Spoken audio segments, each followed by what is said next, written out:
दोस्तों, एक बार फिर से स्वागत है आप लोग का आर्यावर्त डिफेंस एकेडमी के YouTube channel study centre Lucknow में। इससे पहले हम लोग क्वेश्चन कई कर चुके हैं और प्रैक्टिस सेट करना आज शुरू कर रहे हैं। आज से जो बच्चों का पेपर 17 अप्रैल से, उनके लिए बहुत ही लाभदायक और बहुत ही कारगर साबित होगा। ये गारंटेड होगा कि जो बच्चा यहाँ से पढ़ेगा उसको हूबहू 2010 से लेकर 2023 के बीच में जितने पेपर आए हुए हैं पूरे इंडिया के ARO BRO और ZRO से, उन सबों को मिक्स करके बनाया गया है। अब आप लोग का प्रैक्टिस सेट यहाँ से शुरू किया जा रहा है। डेली आपको 2 से 3 प्रैक्टिस सेट मिलेंगे नर्सिंग असिस्टेंट और आर्मी GD के, और एक आध क्वेश्चन बीच बीच में टेक्निकल के भी मिलते रहेंगे। तो चलिए हम लोग शुरू करते हैं। पहला क्वेश्चन आपका यहाँ से शुरू होता है। पहला क्वेश्चन है आपका कि ATM का पूर्ण नाम बताइए। ATM का पूरा नाम बताइए क्या होता है। ATM का पूर्ण रूप नाम क्या है? तो पहला ऑप्शन है ऑटोमेटेड टेलर मशीन, दूसरा है ऑटोमेटेड टेलिंग मशीन, तीसरा है ऑटोमेटेड जैक्सन ऑफ मनी और चौथा है ऑटोमेटेड टोटलिंग मशीन। तो आपका जो ये देखिए ऐसे ऑप्शन मिल रहा है जिससे बच्चा जो भी झटका में सुना होता है तो उसको क्या कर देता है, आंसर कर देता है। पहला है ऑटोमेटिक टेलर मशीन, दूसरा है ऑटोमेटेड टेलिंग मशीन, तीसरा है ऑटोमेटेड जैक्सन ऑफ। तो पहला है इसका आंसर सही होगा, पहला ऑप्शन नंबर इसका फर्स्ट होगा ऑटोमेटेड टेलर मशीन। ठीक, अगला क्वेश्चन चलते हैं। अगला क्वेश्चन है विश्व स्वास्थ्य संगठन का महानिदेशक कौन है? तो विश्व स्वास्थ्य संगठन का महानिदेशक ऑप्शन है आपका डॉक्टर टेड्रोस, दूसरा ऑप्शन है डोनाल्ड टस्क, तीसरा ऑप्शन है एंथनी लेक, चौथा ऑप्शन है डॉक्टर मार्गरेट। तो आपको पूछा विश्व स्वास्थ्य संगठन का महानिदेशक, तो विश्व स्वास्थ्य संगठन का महानिदेशक है A number option doctor Tedros. कौन है? Doctor Tedros, option number first आपका। अगला क्वेश्चन देखिए, बोला है पुस्तक जंगल बुक के लेखक कौन थे? बोला है पुस्तक जंगल बुक के लेखक कौन थे? तो पहला ऑप्शन है जॉन किपलिंग, दूसरा ऑप्शन है आपका रुडयार्ड किपलिंग, तीसरा ऑप्शन है इसका रस्किन बॉन्ड और चौथा ऑप्शन है आपका जोसेफ। तो इसमें पूछा गया पुस्तक जो जंगल बुक किसने लिखा हुआ है? तो ऑप्शन नंबर इसका आपका हो जाएगा B रुडयार्ड किपलिंग। कौन? B option Rudyard Kipling. अगला क्वेश्चन देखिए, विश्व जनसंख्या दिवस कब मनाया जाता है?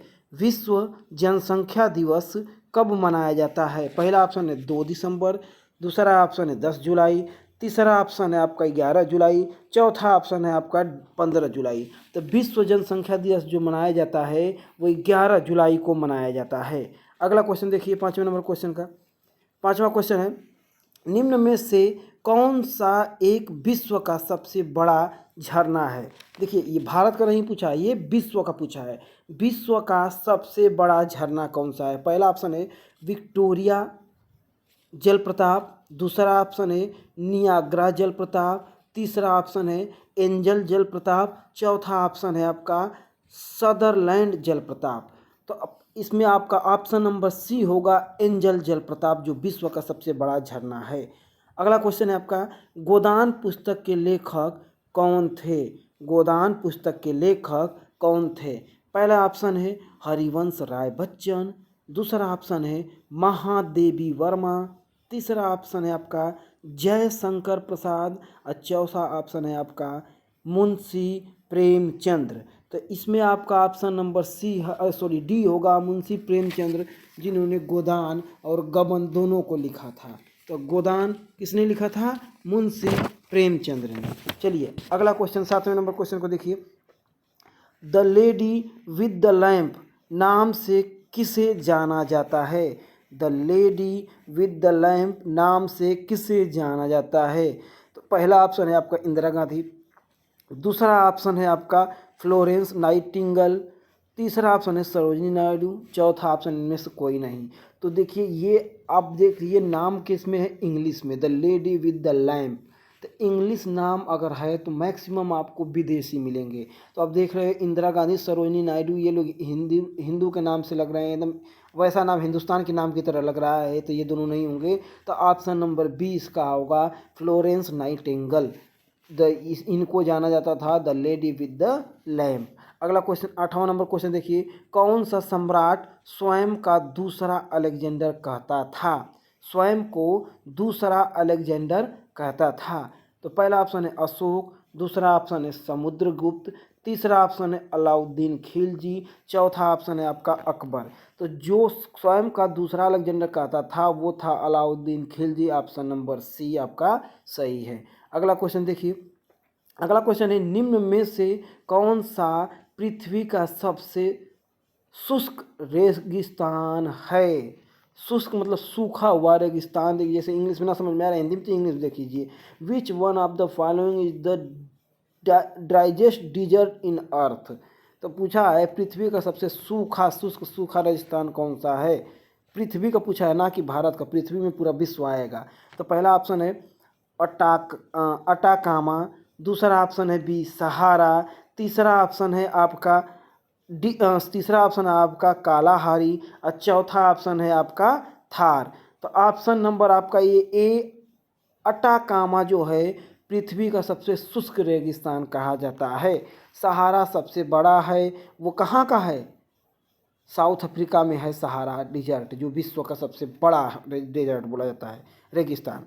चलिए अगला क्वेश्चन देखिए, 10वां नंबर क्वेश्चन, निम्न में से कौन संवैधानिक उपचार के अधिकार के अंतर्गत आता है? निम्न में से कौन संवैधानिक उपचार के अधिकार के अंतर्गत आता है? आपका ऑप्शन नंबर ए कानूनी अधिकार, ऑप्शन नंबर बी प्राकृतिक अधिकार, ऑप्शन नंबर सी संवैधानिक अधिकार और चौथा मौलिक अधिकार। तो संवैधानिक उपचार के अधिकार के अंतर्गत जो आता है आपका मौलिक अधिकार आता है। तो मौलिक अधिकार ऑप्शन नंबर डी आपका इसमें सही हो जाएगा। आई बात समझ में? चलिए 11वां नंबर क्वेश्चन देखिए, निम्न में से कौन सा एक भारत का केंद्र शासित प्रदेश नहीं है? इसमें बोला कौन सा केंद्र शासित प्रदेश नहीं है। अब बच्चे जल्दी जल्दी में क्या करते हैं, केंद्र शासित प्रदेश कौन सा है ये नहीं को नहीं पढ़ते हैं, लास्ट वाले को। अब जल्दी से ऊपर चंडीगढ़ केंद्र शासित प्रदेश है, तुरंत उसको टिक करते हैं, आगे बढ़ जाते हैं। तो बच्चे कभी भी पेपर किया करो तो 1 2 4 सेकंड लेट ही सही, लेकिन क्वेश्चन सही पढ़ के किया कीजिए। इसमें बोला है केंद्र शासित प्रदेश नहीं है। अगर है के लिए पूछता तो इसमें 3 है, 1 नहीं है। इसमें पूछा है कि नहीं है। तो देखिए चंडीगढ़ केंद्र शासित प्रदेश है, उसके बाद लक्षद्वीप भी केंद्र शासित प्रदेश है, मेघालय जो है ये आपका केंद्र शासित प्रदेश नहीं है, लद्दाख भी केंद्र शासित प्रदेश में आता है। तो आपका बी नंबर ऑप्शन सही होगा, मेघालय है जो वो केंद्र शासित प्रदेश नहीं है। अगला क्वेश्चन है, विक्रम साराभाई अंतरिक्ष केंद्र किस जगह स्थित है? पूछा गया है जो विक्रम साराभाई अंतरिक्ष केंद्र है इंडिया का, ये कहाँ पे इंडिया के किस राज्य में किस जगह पर स्थित है? पहला ऑप्शन है आपका तिरुवनंतपुरम, दूसरा ऑप्शन है आपका श्रीहरिकोटा, तीसरा ऑप्शन है आपका सी पुणे और चौथा ऑप्शन आपका डी है अहमदाबाद। तो आप जानते हो विक्रम भाई साराभाई कहाँ पे स्थित है? तिरुवनंतपुरम में। कहाँ पे? त्रिवेंद्रपुरम में। जो भी होगा आप कमेंट करके ज़रूर बताइएगा कि क्या हो रहा है क्या नहीं। आप पहले कमेंट करके बता दिया कीजिए पढ़ने से पहले ही, ठीक। चलिए अगला क्वेश्चन देखिए, अगला क्वेश्चन आपका ये है, भारत में सबसे लंबा बांध का नाम क्या है? यहाँ भारत का पूछा है कि सबसे लंबा जो बांध होता है वो कौन सा है। पहला ऑप्शन है आपका कोसी बांध, दूसरा ऑप्शन है आपका बांकड़ा बांध, तीसरा ऑप्शन है आपका हीराकुंड बांध और चौथा ऑप्शन है आपका नागार्जुन सागर बांध। तो जो भारत का सबसे लंबा बांध है वो हीराकुंड बांध है। तो इसमें हीराकुंड बांध ऑप्शन सी नंबर आपका सही होगा। आई बात समझ में? चलिए 14वां क्वेश्चन पे चलते हैं। अब 14वां क्वेश्चन है, दुनिया का सबसे नम महाद्वीप कौन सा है? मतलब नम मतलब गीला टाइप का जो होता है उसको नम बोला जाता है। तो नम महाद्वीप कौन सा है? वेटेस्टेड मतलब भारी, नम मतलब भारी। अब देखिए पहला ऑप्शन है आपका दक्षिण अमेरिका, दूसरा ऑप्शन है एशिया, तीसरा ऑप्शन है यूरोप और चौथा ऑप्शन है आपका उत्तर अमेरिका। तो जो दुनिया का सबसे नम महाद्वीप है वो दक्षिणी अमेरिका दुनिया का सबसे नम महाद्वीप है। तो ऑप्शन नंबर ए आपका सही हो जाएगा। देखिए अब जीके का लास्ट क्वेश्चन की तरफ चल रहे हैं। 15वां क्वेश्चन है जो जीके में 15 क्वेश्चन आते हैं। पहला 15वां लास्ट क्वेश्चन है, विश्व साक्षरता दिवस कब मनाया जाता है। पूछा है विश्व में जो साक्षरता दिवस मनाया जाता है वो कब मनाया जाता है, लिटरेसी डे। तो आपका ए है 8 अक्टूबर, बी है 8 अगस्त, सी है 8 मार्च, डी है 8 सितंबर। तो जो विश्व का भी साक्षरता दिवस मनाया जाता है वो 8 सितंबर को मनाया जाता है। तो इसमें 8 सितंबर ऑप्शन नंबर डी सही होगा आपका। आई बात समझ में। तो ये हमारा अभी जीके का पोर्शन था जो हम 15 क्वेश्चन किए थे। अब जल्दी से जल्दी कमेंट करके बताइए बच्चे कि आप 15 में से कितने क्वेश्चन को आपने सही किया है। हमारे बताने से पहले कितने क्वेश्चन आपको सही हो रहा था, जल्दी से कमेंट करके आप लोग बता दीजिएगा कि इतना हमारा सही हुआ 15 में से। ठीक चलिए अगला क्वेश्चन करते हैं। अब जीके के बाद आप जीएस के क्वेश्चन पे चलते हैं, साइंस के क्वेश्चन पे। साइंस का क्वेश्चन देखिए, पहला क्वेश्चन है विटामिन से जो है बायोलॉजी का। कह रहा है निम्न में से कौन सी एक बीमारी विटामिन सी की कमी के कारण होती है। तो पहला है स्कर्वी, दूसरा रतौंधी, तीसरा सूखा रोग, चौथा रक्त का थक्का जमना। तो जो विटामिन सी की कमी के कारण इन चारों में से जो होता है वो होता है स्कर्वी। पहला नंबर ऑप्शन है आपके स्कर्वी पे। तो स्कर्वी होता है वो विटामिन सी की कमी के कारण होता है इन चारों में से। तो स्कर्वी इसका आपका सही होगा, ए नंबर ऑप्शन। 17वां नंबर क्वेश्चन पे चलते हैं।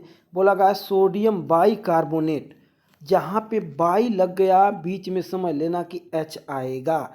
सोडियम बाइकार्बोनेट NaHCO3 आपका दिख भी रहा है फार्मूला का सामान्य नाम क्या है, का सामान्य नाम क्या है। तो पहला ऑप्शन है धोने का सोडा, दूसरा ऑप्शन है आपका बेकिंग सोडा, तीसरा ऑप्शन है ब्लीचिंग पाउडर, चौथा ऑप्शन है इनमें से कोई नहीं। तो जब बाइकार्बोनेट आएगा तो वो बेकिंग सोडा बोला जाता है, बेकिंग सोडा बोला जाता है। बेकिंग सोडा इसमें कौन सा ऑप्शन है, तो बी नंबर ऑप्शन आपका सही है। चलिए अगला क्वेश्चन पे करते हैं। 18वां नंबर क्वेश्चन बोला गया है विद्युत धारा का SI मात्रक क्या है। विद्युत धारा का SI मात्रक क्या है। तो आपको पता है कि विद्युत धारा को देखिए SI मात्रक क्या होगा, विद्युत धारा को मापा किससे जाता है, विद्युत धारा को किस में मापा जाता है। ये 3 आपका क्वेश्चन बनता है यहाँ से। तो देखिए जब 3 क्वेश्चन बनता है आपका यहाँ से, तो अब देखिए यहाँ से आपका जब 3 क्वेश्चन बना है तो पहला देखिए पहले क्या है, कह रहा है विद्युत धारा का SI मात्रक क्या होता है। तो SI मात्रक जानने से पहले हम जान लेते हैं कि विद्युत धारा को किससे मापा जाता है। कह देता है विद्युत धारा को किससे मापा जाता है, तो उसको हम लोग मापते हैं अमीटर से। किससे, अमीटर से।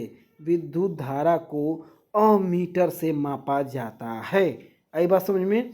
अगर पूछ देता कि विद्युत धारा को किस में मापा जाता है, तो विद्युत धारा को किलो वाट घंटा में मापा जाता है। आपने देखा होगा कि जब आपका मीटर लगता है घर में, तो घर में जब मीटर लगता है तो बोला जाता है कितने किलोवाट घंटा का है। तब जब मीटर रीडिंग की जाती है, मीटर रीडिंग करने वाला होता है वो किलोवाट घंटा का होता है, उसको मापता है।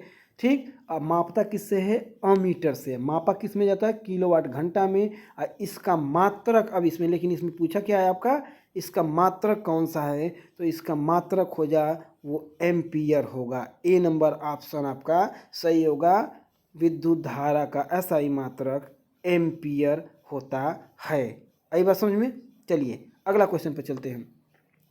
मानव शरीर की सबसे छोटी ग्रंथि कौन सी होती है। मानव शरीर की सबसे छोटी ग्रंथि कौन सी होती है। पहला ऑप्शन है यकृत, दूसरा ऑप्शन है आपका पीयूष ग्रंथि, तीसरा ऑप्शन है आपका अग्नाशय, चौथा ऑप्शन है आपका अंतःस्रावी ग्रंथि। तो मानव शरीर की सबसे छोटी जो ग्रंथि होती है आपकी, वो ग्रंथि होती पीयूष ग्रंथि। कौन सी? पीयूष ग्रंथि। तो पीयूष ग्रंथि किस नंबर पे? ऑप्शन नंबर बी पे। तो पीयूष ग्रंथि आपका सही आंसर होगा। कौन सा? पीयूष ग्रंथि। चलिए अगला क्वेश्चन पे चलते हैं। अगला क्वेश्चन है कि निम्नलिखित में से कौन सा उपकरण वायुमंडलीय दाब को मापने हेतु प्रयोग किया जाता है? तो अब देखिए बोला गया है कौन सा है उपकरण जो वायुमंडलीय दाब को मापने के लिए प्रयोग किया जाता है। तो बच्चे दो जगह उलझते हैं, पहले देख लीजिए ऑप्शन क्या है। अमीटर, दूसरा हाइड्रोमीटर, तीसरा है गैल्वेनोमीटर, चौथा है बैरोमीटर। तो कहेगा वायुमंडल की आर्द्रता मापने के लिए, देखिए कहेगा क्या? आर्द्रता मापने के लिए। क्या कहेगा? आर्द्रता मापने के लिए कहेगा। आर्द्रता कहेगा, बताइए आर्द्रता किससे मापा जाता है वायुमंडल की? तब अब क्या हो जाएगा, एक चीज़ की ओर ध्यान रखना होगा आपको। यहाँ जो दिया हुआ है आपका, जो ऑप्शन में दिया हुआ है, देख सकते हैं आप ऑप्शन, आपका ऑप्शन जो दिया हुआ है ये दिया हुआ है कि अमीटर, हाइड्रोमीटर, गैल्वेनोमीटर, बैरोमीटर। तो जब वायुमंडलीय दाब कहेगा तो आपका निकल के आएगा हाइड्रोमीटर। कौन सा? हाइड्रोमीटर। जब वायुमंडलीय दाब कहेगा तो आपका निकल के आएगा हाइड्रोमीटर। लेकिन जैसे ही कह देगा वायुमंडल की आर्द्रता या नमी कैसे मापी जाती है, तो यहाँ पे जो ऑप्शन में ड्रो दिया हुआ है, इस ड्रो की जगह ग्रो हो जाएगा। तो क्या आ जाएगा? हाइग्रोमीटर। जब आर्द्रता या नमी के लिए कहेगा वायुमंडल की तो क्या आएगा निकल के? आपका हाइग्रोमीटर। लेकिन जब कहेगा वायुमंडलीय दाब तब बी नंबर ऑप्शन आपका हाइड्रोमीटर होगा। आई बात समझ में? चलिए अगला क्वेश्चन पे चलते हैं। अगला क्वेश्चन है पाचन तंत्र के किस अंग द्वारा मुख्यतः बिना पचे हुए भोजन से पानी अवशोषित किया जाता है? बोला गया है पाचन तंत्र किस अंग द्वारा मुख्यतः बिना पचे हुए भोजन से पानी अवशोषित किया जाता है? तो ऑप्शन नंबर आपका पहला है अमाशय, दूसरा है बड़ी आंत, तीसरा है भोजन नली, चौथा है छोटी आंत। तो जो किया जाता है वो बड़ी आंत के द्वारा किया जाता है। किसके द्वारा किया जाता है? बड़ी आंत के द्वारा किया जाता है। तो इसमें ऑप्शन नंबर आपका बी बड़ी आंत आपका सही होगा। कौन सा होगा? बी नंबर आपका सही होगा, बड़ी आंत। ठीक, अगला क्वेश्चन पे चलते हैं। पौधों को प्रोटीन निर्माण हेतु किस खनिज की आवश्यकता होती है? तो पौधों को निर्माण हेतु किस खनिज की आवश्यकता होती है? पहला नंबर ऑप्शन आपका है आयोडीन, दूसरा है पोटेशियम, तीसरा है नाइट्रोजन, चौथा है कैल्शियम। तो पौधों की प्रोटीन के लिए सबसे ज़्यादा उपयोगी जो होता है वो नाइट्रोजन होता है। तो नाइट्रोजन आपका ऑप्शन नंबर सी दिख रहा है यहाँ पे। तो ऑप्शन नंबर आपका सी आपका सही हो जाएगा। कौन सा? ऑप्शन नंबर सी आपका सही हो जाएगा। ठीक है, चलिए अगला क्वेश्चन पे चलते हैं। अगला क्वेश्चन है आपका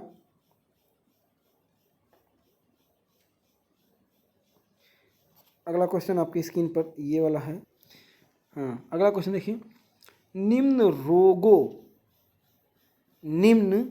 रोगों में से कौन सा रोग जीवाणु द्वारा होता है?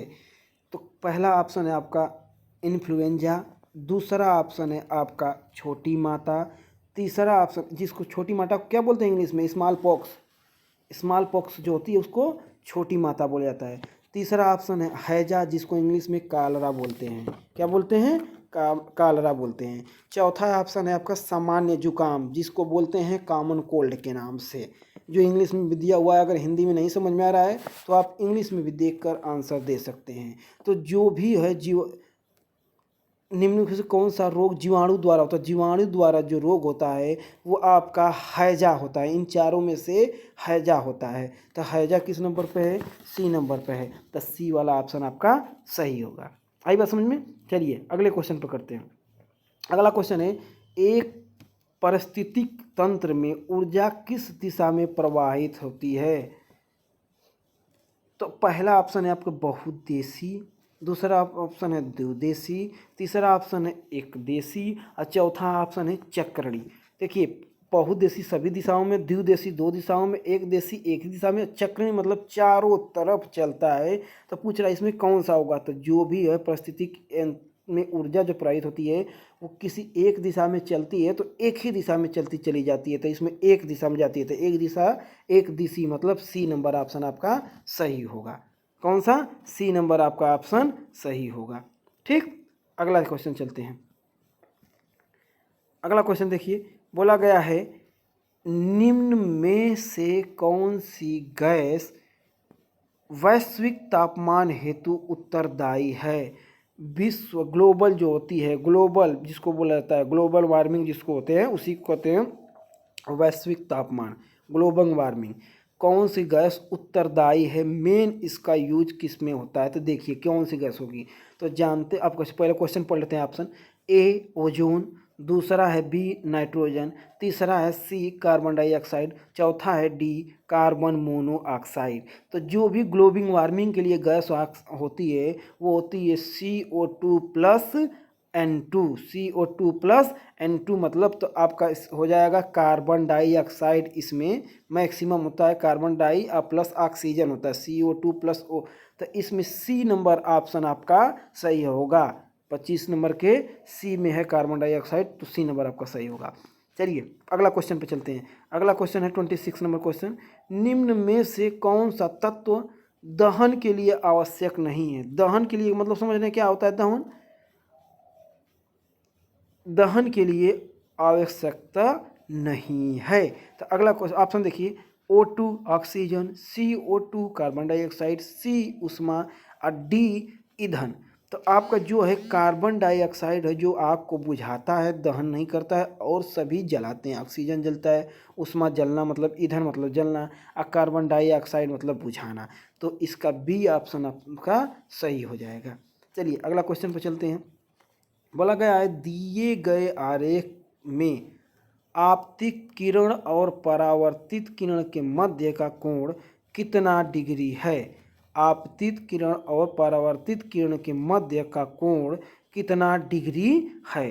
तो ऑप्शन नंबर पहला ए है 80 डिग्री, दूसरा है 60 डिग्री, तीसरा है 40 डिग्री और चौथा है 90 डिग्री। तो देखिए इसका क्वेश्चन का आंसर साइन आई बराबर साइन आर, आई बटा का साइन आर होता है, sine I upon sine R होता है। वो फार्मूला रखेंगे जब हम तो कैंसिल आउट करेंगे 4, ये आपका निकल के आएगा 80 डिग्री। कितना निकल के आएगा 80 डिग्री। तो ऑप्शन नंबर किस पे 80, 80 ए पे है, तो मध्य का कोण जो होगा वो 80 डिग्री का कोण होगा। ए नंबर ऑप्शन सही होगा आपका। चलिए अगला क्वेश्चन पे चलते हैं। 28वां क्वेश्चन है, ध्वनि की पिच किन कारकों पर निर्भर करती है। तारत्व पे निर्भर किस पे करती है, ध्वनि की पिच बोला गया है किस पे निर्भर करती है।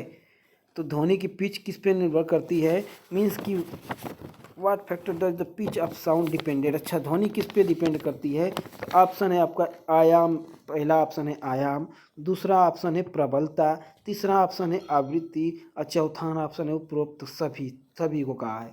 तो जो ध्वनि डिपेंड करती है वो आवृत्ति पे डिपेंड करती है, ध्वनि आवृत्ति पे डिपेंड करती है। आवृत्ति कौन से ऑप्शन है, सी नंबर ऑप्शन है, तो सी आपका सही हो जाएगा। देखिए अगला क्वेश्चन है, विद्युत प्रवाह को मापने हेतु किस उपकरण का प्रयोग किया जाता है। देखिए इससे पहले आया था विद्युत प्रवाह को मात्रक, तो विद्युत प्रवाह का मात्रक जो आया था वो आपका हमने बताया था कि मात्रक एम्पियर होता है, लेकिन यहाँ मापने के लिए किस उपकरण का प्रयोग किया जाता है।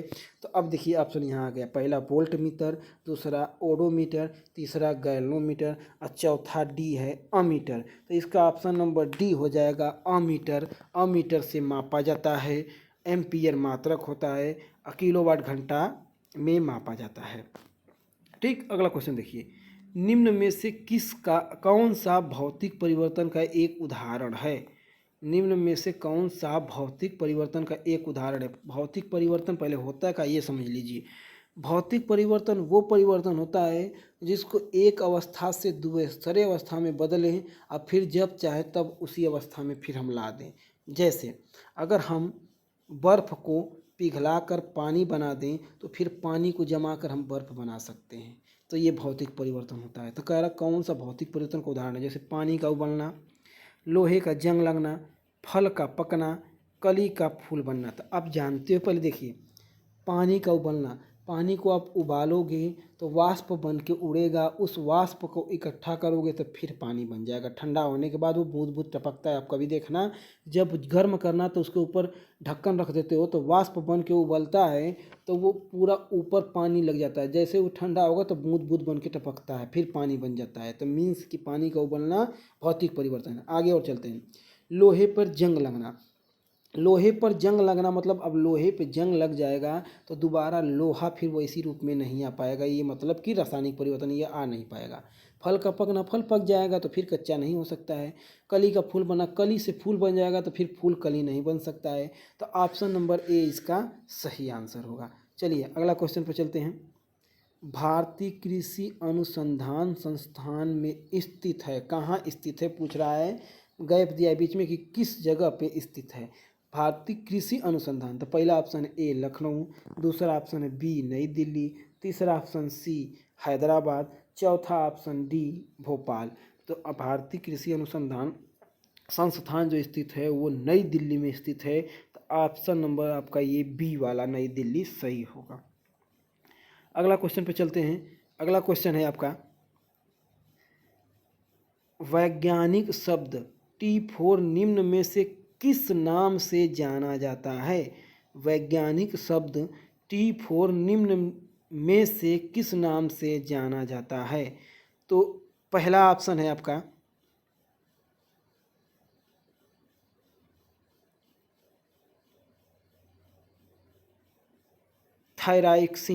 थायरॉक्सिन, दूसरा ऑप्शन है थायराइड, तीसरा ऑप्शन है गला, चौथा ऑप्शन है डी इनमें से कोई नहीं। तो कह रहा है वैज्ञानिक का जो T4 हो किस नाम से जाना जाता है, थायरॉक्सिन, मतलब कि ए नंबर ऑप्शन आपका सही होगा, थायरॉक्सिन के नाम से जाना जाता है।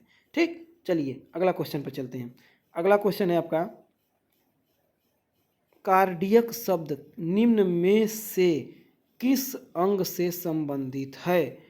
कार्डियक शब्द निम्न में से किस अंग से संबंधित है। हमारे शरीर के जो अंग पूछ रहा है उससे किससे संबंधित है। पहला है मांसपेशी या मसल्स, दूसरा है मध्यपट, तीसरा है हार्ट हृदय, चौथा है आपका पित्ताशय की थैली। तो जो आपका कार्डिया शब्द है ये आपका हृदय से संबंधित है। कार्डियोलॉजी कहते हैं ना कर लोग, तो ये आपका हृदय से संबंधित है। अगला क्वेश्चन है, निम्न में से किसे कोशिका का बिजली घर भी कहते हैं। निम्न में से किसे कोशिका का बिजली घर कहा जाता है। माइक्रोकांडिया ये ऑप्शन, दूसरा है कोशिका भित्ति, तीसरा ऑप्शन है सी केंद्रक और चौथा ऑप्शन है डी आपका राइबोसोम। तो बहुत से बच्चे जानते हैं आपकी बिजली घर किसको कहा जाता है, तो माइक्रोकांडिया को कहा जाता है। ए नंबर पे माइक्रोकांडिया, इसलिए ए ऑप्शन आपका सही होगा। अगला क्वेश्चन है, तत्व चांदी का प्रतीक क्या होगा। तत्व चांदी का प्रतीक क्या होगा। चांदी का प्रतीक क्या होगा। तो आपको मालूम है कि चांदी का प्रतीक, पहले देखिए आप समझ लीजिएगा इसको, SI पहला ऑप्शन है। SI जो है ये होता है आपका सिलिकॉन का, किसका, सिलिकॉन का। पहला ऑप्शन है आपका सिलिकॉन का। दूसरा ऑप्शन आपका निकल के आया AG जो होता है ये होता है चांदी का। किसका होता है, ये होता है आपका चांदी का। तो बी वाला ऑप्शन पहले यहीं से सही हो गया। सी है, ये जो सी होता है ये कार्बन का है। डी है आपका, डी नंबर जो ऑप्शन है आपका ये है आपका सल्फर का। इसका सल्फर का। आई बात समझ में।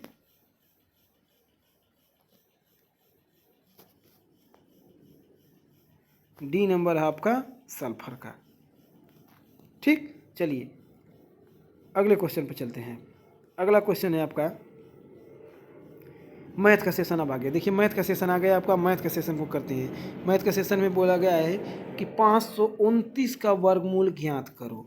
529 का वर्गमूल ज्ञात करो। तो जब ऐसे चीज़ों का वर्गमूल ज्ञात करने के लिए कह दे तो आपको देखिए क्या करना है। 529 किसका वर्गमूल है, तो देखो वर्गमूल का शॉर्ट ट्रिक करने के लिए कैसे हम करेंगे इसको समझिए आप।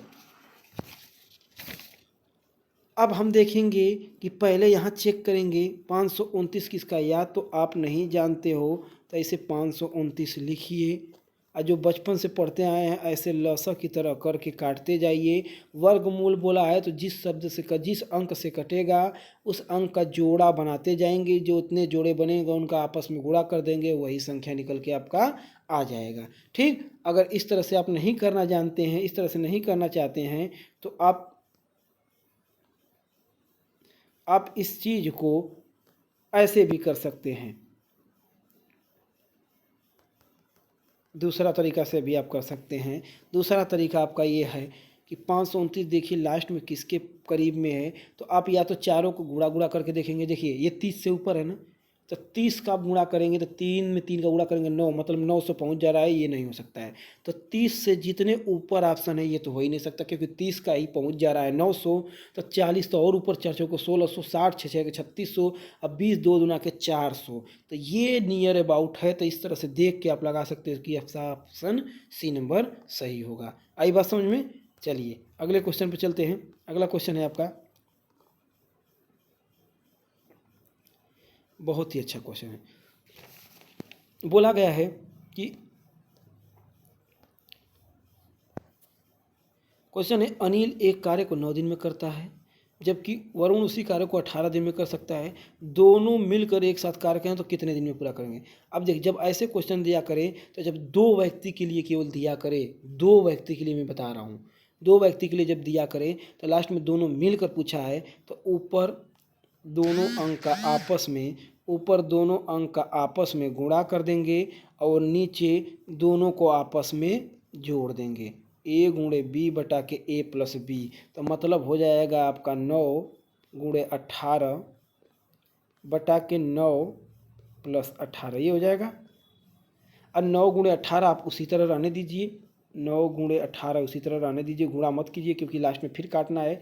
इन दोनों को जोड़ देंगे तो आ जाएगा निकल के 27। देखिए 9 एक यम 9, 9 3 का 27, 3 से काटिए 3 एक यम 3, 3 6 18, 6 में 1 का गुणा करेंगे क्या आएगा 6। देखिए आपका ऑप्शन नंबर 6 किस ऑप्शन में है, ऑप्शन कहोगे सर जी 6 जो है हमारा निकल के ए नंबर ऑप्शन पे है, तो इस तरह से ए आपका सही हो जाएगा। ठीक है, चलिए अगला क्वेश्चन पे देखिए।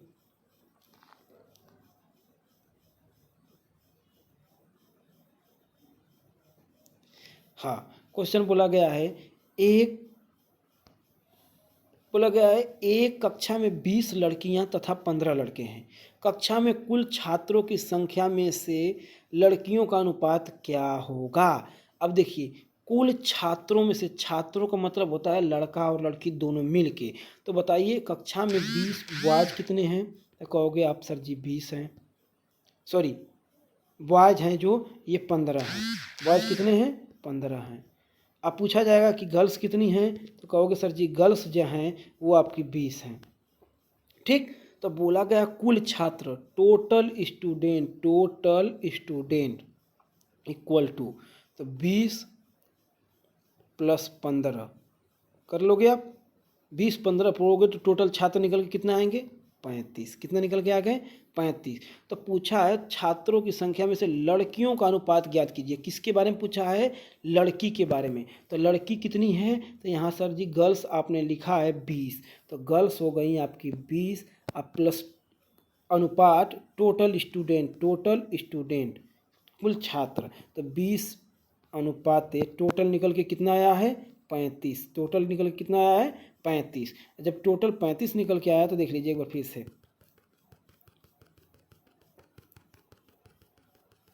ये सब हम जान चुके हैं। तो टोटल देखिए अब यहाँ से 20 अब 15 35 टोटल छात्र, पहले गर्ल्स पूछा लड़कियाँ, तो गर्ल्स अनुपात स्टूडेंट टोटल, तो गर्ल्स हो गई आपकी 20 और टोटल स्टूडेंट आपके हो गए हैं 35। इसको आप काटिए, किस अंक से, सेम अंक से कटना चाहिए, 5 से काटिए 5 चौका 20, 5 से इसको काटिए 5 7 35, तो क्या निकल के निष्कर्ष आया 4:7। तो देखिए अब 4:7 कहाँ पे किस ऑप्शन में है, यहाँ से देखिए इसको रफ कर देते हैं।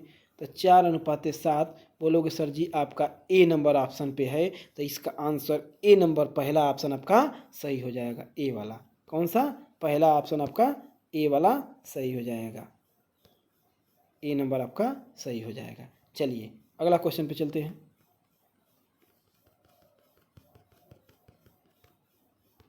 अगला क्वेश्चन है आपका 3 वर्ष की अवधि के लिए 25,000 पर 20% प्रतिवर्ष साधारण ब्याज क्या होगा?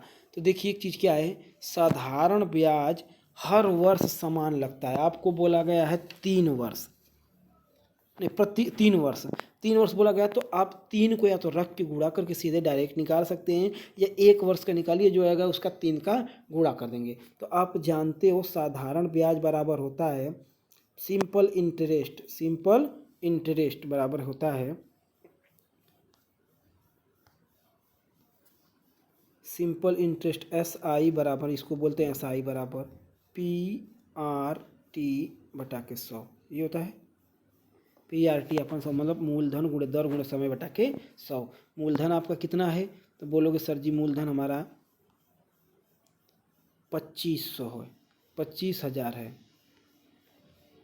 दर कितना है? दर उसको कहते हैं जिसके साथ प्रतिशत अंक लगाओ 20, समय 3 बटा के 100। 00 से 00 आप काट दीजिए। अब देखिए 25 दूना के 0 जो उसको रहने दीजिए, एक इसका 0 और एक इसमें का 0 बच गया, तो 2 0 को आप साइड में लिख दीजिए, 1 0 2 0। अब 25 में 2 का गुणा करें, 25 दूना के 50। अब 50 में 3 का गुणा करेंगे, तो जब 50 में 3 का गुणा करेंगे तो 150 निकल के आएगा। अब 2 0 पहले से था और एक ये 0, तो टोटल कितना आया? 15। तो 3 साल का जो ब्याज निकल के आएगा वो 15,000 निकल के आएगा। तो 3 वर्ष का ब्याज 15,000 निकल के आएगा। तो इसमें ऑप्शन में देखिए कि 15,000 किस ऑप्शन में है? तो बोलोगे आप कि सर जी 15,000 जो है वो आपका बी नंबर ऑप्शन में है, तो इसका बी नंबर का ऑप्शन आपका सही हो जाएगा। आई बात समझ में? चलिए अगला क्वेश्चन पे चलते हैं। अगला क्वेश्चन देखिए 1208 का 12.5% ज्ञात कीजिए। तो देखिए बच्चे, अगर आप सिंपल तरीके से करेंगे तो गारंटेड मैं बता रहा हूँ कि आप गलत कर जाओगे सिंपल तरीके से। तो देखिए इसको सिंपल ना करके आप करोगे तो 1208 गुणे 12.5 बटा के 100 करेंगे, काटेंगे, दशमलव उठाएंगे, कुल वही निकल के आएगा। गलत कर जाओगे काटने में, हमें मालूम है। तो आप पहले प्रतिशत को बदल लीजिए भिन्न में। तो 12.5 आप प्रतिशत चिन्ह हटाओगे तो नीचे 100 आएगा ना? हाँ। अब इधर से देखिए कि ऊपर से दाएं अंक पर कितने स्थान पे दशमलव है? तो बोलोगे सर जी एक स्थान पे दशमलव है।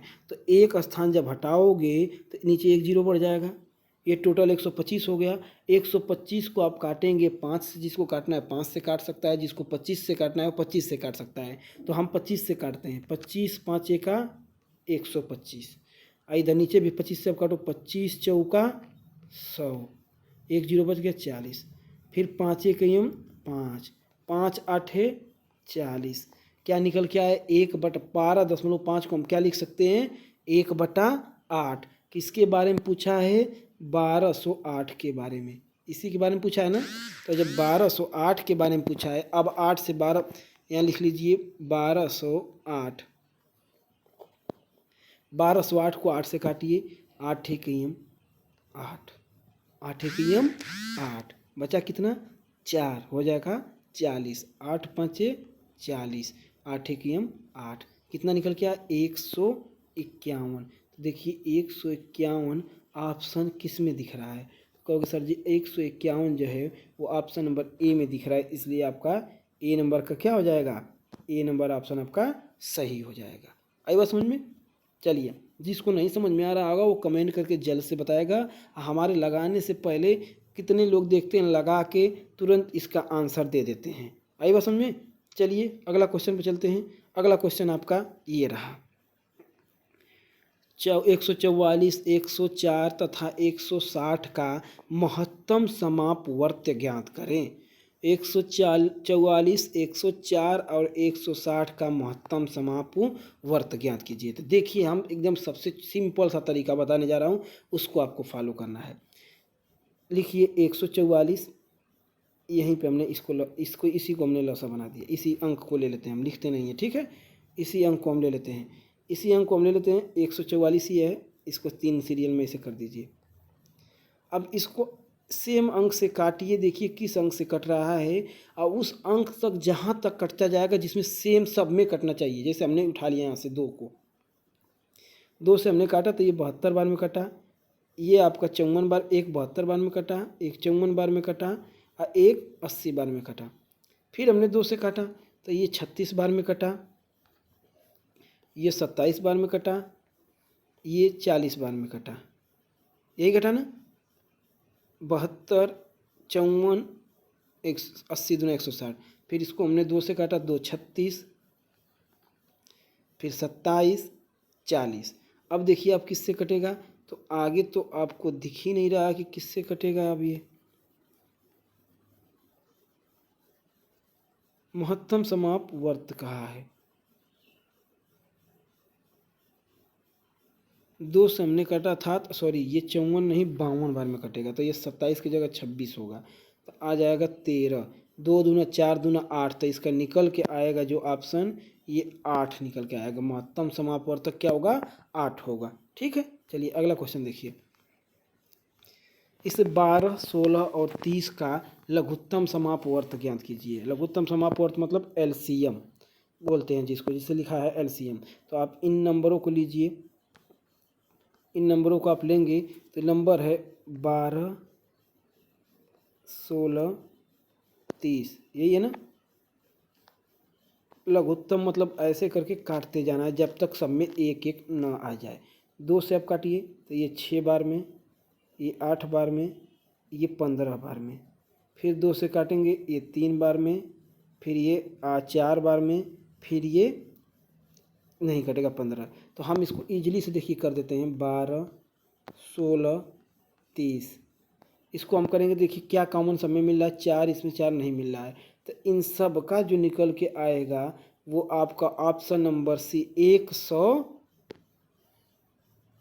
कहाँ गया। तो ये जब इसको आप काटोगे तो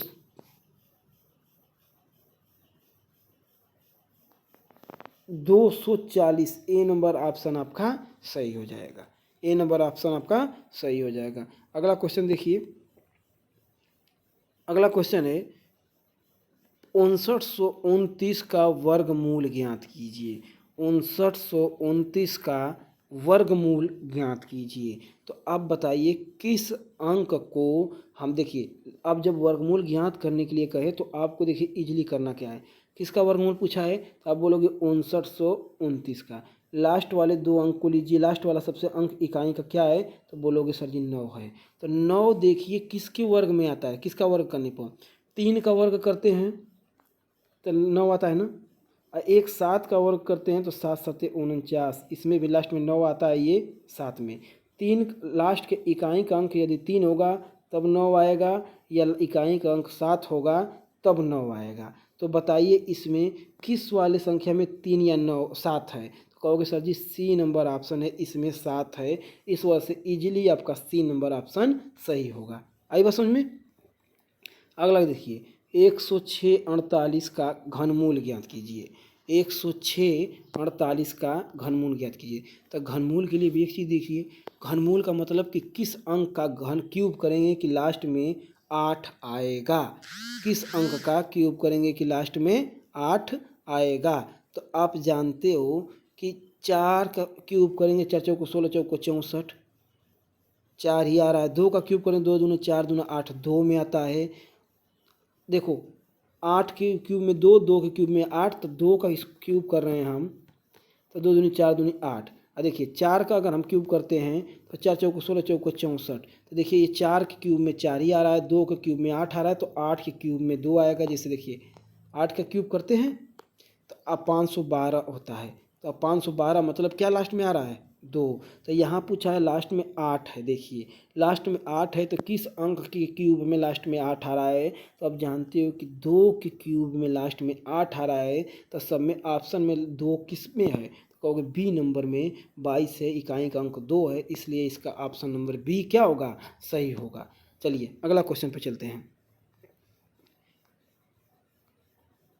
बोला गया है आपका कि निम्नलिखित कोण का पूरक कोण क्या होगा। पूरक कोण कॉम्प्लीमेंट्री बोलते हैं जिसको, कॉम्प्लीमेंट्री कोण क्या होगा, एंगल पूरक कोण क्या होगा। तो पहला ऑप्शन है आपका 27 डिग्री, दूसरा ऑप्शन है आपका 60 डिग्री, तीसरा ऑप्शन है आपका 29 डिग्री, चौथा ऑप्शन है आपका 40 डिग्री।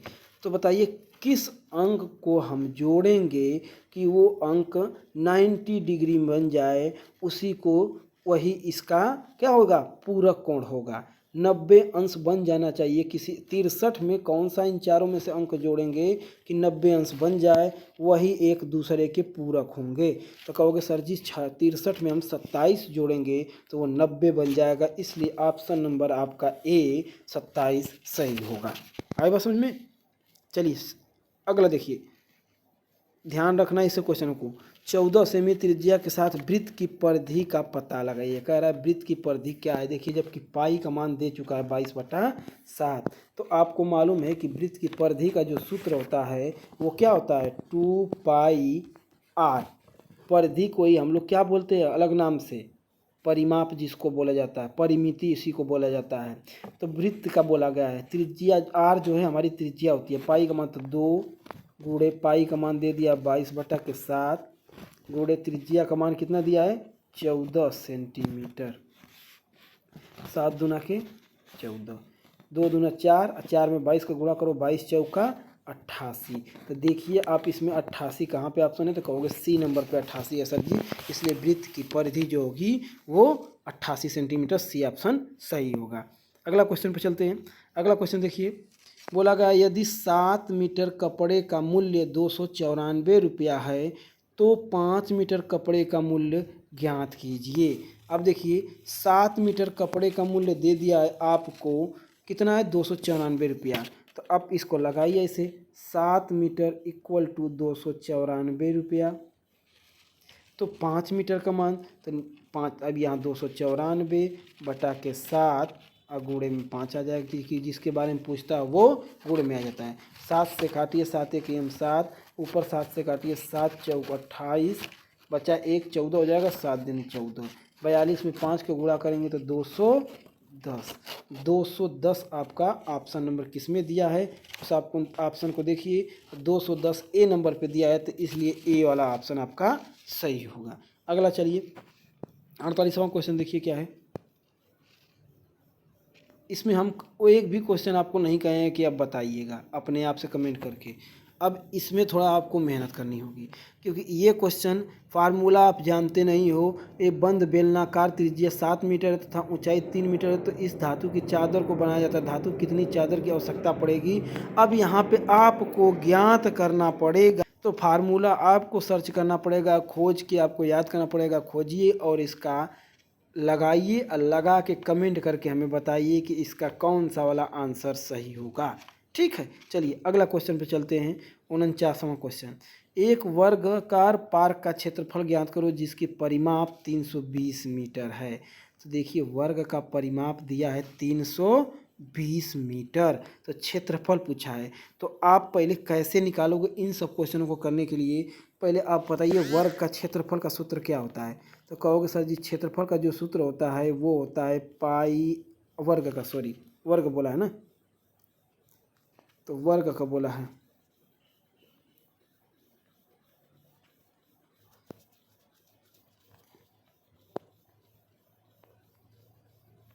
वर्ग का क्षेत्रफल का सूत्र होता है आपका, वो क्या होता है, क्षेत्रफल होता है,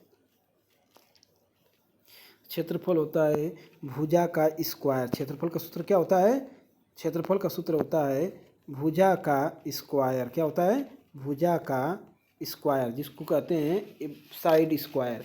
तो भुजा का स्क्वायर होता है। तो बताइए क्षेत्रफल के सूत्र में भुजा स्क्वायर है, तो क्या आप ये हमें बताइए कि क्या इसमें कहीं क्षेत्रफल में भुजा लिखा हुआ इस क्वेश्चन में? ये 320 जो दिया है ये किसका मान दिया है? परिमाप का। अगर आप 320 का स्क्वायर करके निकालोगे तो आंसर गलत आएगा, क्योंकि ये परिमाप का मान दिया है। तो जिसका मान दिया है पहले हम उसको निकालेंगे, उसके बाद वहाँ से हम भुजा निकालेंगे।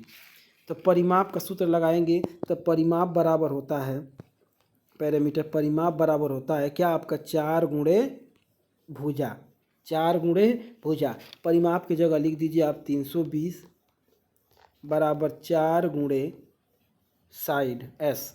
अब 4 इधर आके काट देगा तो 4 एक 4, 4 आठे 32। तो एस बराबर कितना निकल के आ गया? भुजा कितनी निकल के आ गई? तो कहोगे सर जी भुजा आपकी 80 सेंटीमीटर या मीटर जो भी दिया है, मीटर दिया है, 80 मीटर निकल के आ गई। जब भुजा 80 मीटर निकल के आ गई तो आप जानते हो क्षेत्रफल होता है भुजा स्क्वायर। तो यहाँ कर दीजिए 80 गुणे 80, 1 0 1 0 2 0, 80 80 दोनों में 2 0 हो गया। 8 में 8 का गुणा करेंगे कितना आएगा? 64। तो भुजा आ जाएगा आपका, क्षेत्रफल निकल के आ गया 6400 वर्ग मीटर, 6400 मीटर स्क्वायर या वर्ग मीटर। तो इसमें ऑप्शन देखिए कौन सा है? तो ऑप्शन नंबर कहोगे सर जी option number C 6400 meter square है, ये वाला आपका ऑप्शन सही होगा। चलिए 50वां क्वेश्चन देखिए। 640 का 87.5% ज्ञात कीजिए। तो 640 का 87.5% आपका होगा, निकालिए। 640 गुणे 87.5 बटा के 100। अब चाहे तो यहाँ से दशमलव हटाओगे तो ये जीरो, या तो दशमलव यहाँ से हटाइए तो एक जीरो नीचे बढ़ाइए। इस जीरो से इस जीरो को काट दीजिए आप काटते चलिए, या दोनों का गुणा करके, या तो फिर नीचे डबल जीरो लगा दीजिए, या फिर काटिए। बड़ा हो जा रहा है तो काटिए आप। 4 से काटिए 25 बार, 4 से काटिए 16 बार, फिर 5 से काटिए 5 5 25, फिर 5 से इसको काटिए 5 1 5, बचा 3 35, 5 7 35, फिर 5 5 25, फिर 5 से काटेंगे इसको 5 1 5, 5 से इसको काटेंगे तो 35 बार में कटेगा। आप काट लीजिएगा। 35 में 16 का गुणा कीजिए, 16 5 80 को 0, हासिल नंबर 16 5 80 को 0, हासिल 8, 16 तय 48, 48 8 कितना हो जाएगा? 56। तो 560। तो देखिए 560 किस ऑप्शन में है? तो ए नंबर ऑप्शन यहाँ आपको दिख रहा है 560। तो इस वजह से इसका ए नंबर आपका ऑप्शन सही होगा। आई बात समझ में? हम लोगों ने 50 क्वेश्चन का सेट किया है। आपको डेली यही आपको मिलता रहेगा, एक एक सेट डेली मिलता रहेगा। डेली 2 से 3 सेट आपको अपलोड होता रहेगा। हर जगह से पेपर का कलेक्शन करके इकट्ठा किया जाएगा। तो बताइएगा कमेंट करके आपको 50 में से कितने क्वेश्चन आपके सही हैं, कितने गलत हैं, किस पोर्शन में आपको प्रॉब्लम हो रही है, उस पोर्शन पे ज़्यादा जोर दिया जाएगा। ठीक है, तो चलिए आज के लिए यहीं पे वीडियो समाप्त करते हैं। फिर अगली वीडियो आपको शाम को मिलेगी। तब तक के लिए धन्यवाद।